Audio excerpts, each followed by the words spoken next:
ஓடும் ரயிலில் கொள்ளையடிக்கப்பட்ட சம்பவத்தில் விழுப்புரம் மாவட்டத்தின் தண்டவாள பகுதிகளில் மாவட்ட காவல்துறை கண்காணிப்பாளர் நரேந்திர நாயர் தலைமையில் காவல்துறையின் 10 குழுக்கள் தீவிர ஆய்வு மற்றும் விசாரணையில் ஈடுபட்டுள்ளனர். இதுகுறித்த கூடுதல் தகவல்களை தருகிறார் எமது செய்தியாளர் கோபிநாத்.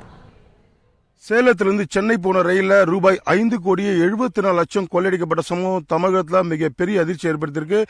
இந்த வழக்கை பொறுத்த வரைக்கும் தற்சமயம் சிபிசிஐடிக்கு மாற்றப்பட்டிருக்கு. இந்த விசாரணை தொடர்ந்து காலை முதல் நடைபெற்ற நிலையில இந்த வழக்கை பொறுத்த வரைக்கும் அந்த ரயில்ல பயணம் செய்த காவல்துறையினர் அதே போல வங்கி ஊழியர்கள் தொடர்பு இருக்குதா என்பது குறித்து தீவிரமாக விசாரணை மேற்கொண்டு வராங்க.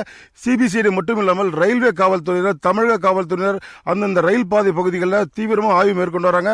இப்ப நம்ம நிக்கிற பகுதி பார்த்தீங்கன்னா விழுப்புரம் மாவட்ட எல்லை பகுதி. இந்த பகுதியிலிருந்து கடலூர் மாவட்டம் வரைக்கும் 30 கிலோமீட்டர் தூரம் இந்த ரயில்வே பாதைகள் அமைஞ்சிருக்கு. இப்போ தற்சமயம் பார்த்தீங்கன்னா நம்ம நிக்கிற பகுதியில் விழுப்புரம் மாவட்ட காவல்துறை கண்காணிப்பாளர் நரேந்திர தலைமையில் 10 குழுக்களை பார்த்தீங்கன்னா ஒரு 3 கிலோமீட்டருக்கு ஒரு தூரம் ஒரு இன்ஸ்பெக்டர் தலைமையில் 15 காவல்துறையினர் இந்த இடத்துல ஆய்வு மேற்கொண்டு வராங்க. அது பார்த்தீங்கன்னா அந்த சேலத்திலிருந்து சென்னை போன ரயில் இந்த தண்டவாளம் வழியா போனதுனால இங்கிருந்து இந்த பகுதியில் பணப்பெட்டிகள் வீசப்பட்டிருக்கின்ற கோணத்தில் இங்கு காவல்துறை அதிகாரிகள் விசாரணை மேற்கொண்டு வராங்க. ரயில்வே தண்டவாளம் மட்டும் இல்லாமல் அருகில் இருக்கிற விவசாய நிலங்கள், அதே போல பார்த்தீங்கன்னா மர்ம நபர்கள் நடமாட்டம் குறித்து கிராம மக்கள்கிட்ட தொடர்ந்து விசாரணை மேற்கொண்டு வராங்க.